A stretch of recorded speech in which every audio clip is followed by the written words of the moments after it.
over the misty mountains rise, leave us standing upon the height. The Hobbit, the Battle of the Five Armies.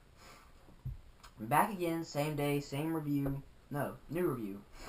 Yeah, this time it's the 6th installment of the Middle-earth saga. Yeah, I think I said that right, yeah. So yeah, let's begin. As for the characters, Bilbo, Martin Freeman is still a great choice for Bilbo, killing it as him. He definitely grows in this movie a lot more than the others. And I like the relationship that Bilbo develops with Thorin. That's a nice relationship they have. Gandalf, Ian McKellen. Ian McKellen still being awesome as Gandalf. I like how he's rocking the gray look instead of the white. I do like Gandalf the Grey more than Gandalf the White. I do. And he really doesn't have a story arc in this movie. He's in it. But it doesn't really have an arc or anything. He just is there to help with things. Yeah. And then there's Thorin, played by Richard Armitage. I really do like Thorin's selfish side. We get to see that in this movie and a little bit in the last one, but not at all in the first one. Even though that wasn't in the book, it gave Thorin more character than he had. I do like the bonds he has with Bilbo, Gandalf, and the other dwarves, how each of them he interacts with differently. Then there's Tauriel, Evangeline Lilly's character, completely made up out of nowhere. I was never really a fan of the Tauriel-Keeley romance. It didn't flow with me. It also didn't really go a lot of places in this movie. It kind of went somewhere. Like, they've known each other for a few weeks, and at the beginning of the movie, he's like, "I love you," and then they're just, I'm just like, no, we can't do this, okay? No. Her character was cool, but it was basically just a female Legolas. I mean, it really was. Then there's Thranduil, played by Lee Pace. He ended up not being such a jerk after all. Only real arc he had, though, was realizing that Tauriel actually did have real feelings for Keeley, not just children he loved. Bard the Bowman, Luke Evans. I really liked Luke Evans in Dracula Untold, for those of you that haven't seen my review. He was really good as Bard, too, to be honest. I like that we got to see his caring side for his children. He loves his children, but he also is, he can be rough and tough when he's got to rule Lake Town. Yeah. Smaug. Smaug wasn't really in the movie that much. It was a lot of characters that were like, oh, they're in the movie, and then they ended up not being in the movie. You can tell the writers gave him as much dialogue as possible just so that you got to hear Cumberbatch's voice more. Still a good character, though. Smaug is still a really awesome dragon. Keeley. Keeley was actually featured a lot more prominently in this one. That's why I'm putting him right here as one of the main characters. I like the character of Keeley a lot, and Feely, both. You like them the same way you like one of those characters that are on the side. They're just, characters not a lot of people know about, and you're like, oh, yeah, I like that character. He's awesome. Then there's Legolas, and Orlando Bloom as Legolas. And he was really just in it for the action scenes and for the money. I did like how he had some rivalry with his father, kind of, but that was really the only thing that went anywhere, and that didn't really go that far. Legolas is still a good character, though. The plot. Still think it should have been 2 movies, not 3.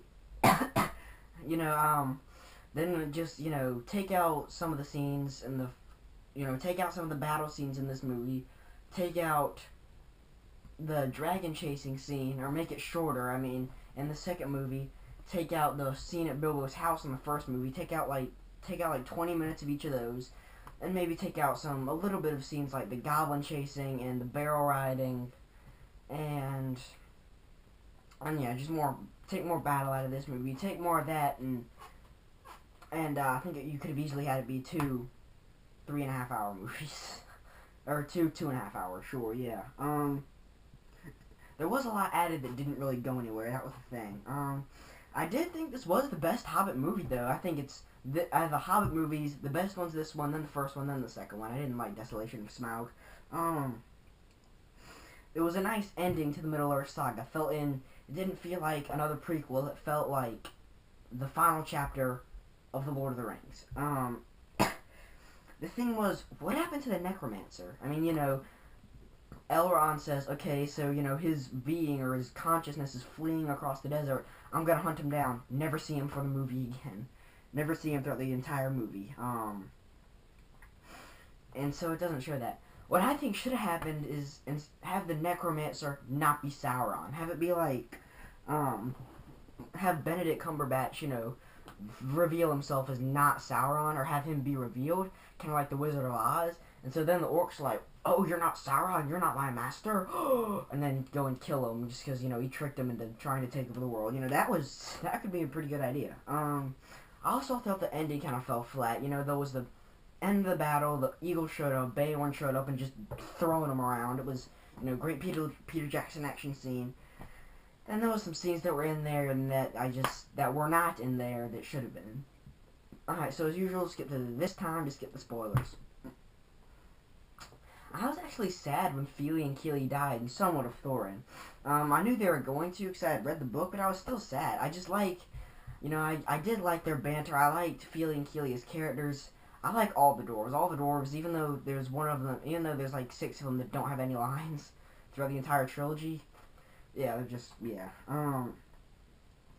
I really like the final scene where Thorin killed Azog. He's sitting there and he's just driving it, and, you know, he's blacking it off, and he says, okay, if I'm gonna die, you're gonna die with me. Yanks out his sword, you know, Azog's blade hits him right in the chest, and Thorin just jabs him right in the shoulder, or in the heart, and, yeah, that's dead. I did like Azog as a villain. Throughout the entire 3 movies, I'm like, oh, Manu Bennett is Azog, that's great. My favorite scene, though, in the movie, you know, Bilbo, after everything, Bilbo rides to the Shire with Gandalf, and Gandalf is like, this is where I must leave you, and so he's like, okay then, you know, Bilbo rides home, and he sees people taking out his possessions, and he's like, what are you doing? You're after the house, and, you know, he finds out people think he's dead, and so, there's all that, but that's not the point. The point is, he's like, here, my contract of employment, I am Bilbo Baggins, and he starts to walk back in his house, and the Hobbit that's been selling his stuff says, who's Thorin Oakenshield? He just stops. You know, like, camera angles like this, or this, sorry, I forgot about reverse, like this, and he just looks, and he's like, he was my friend. And then, like, walks back into the house, and that was just that scene, I was like, oh, Thorin and Bilbo had the great connection, and they were friends, and that was such a good scene. Yeah, so the outro. Very good final chapter, differs from the book, but it's still good. Fits in very well as a final chapter to the Middle-earth saga. I'd say maybe 9 out of 10, I'd say. That was really good. Yeah, so be sure to subscribe. Bye.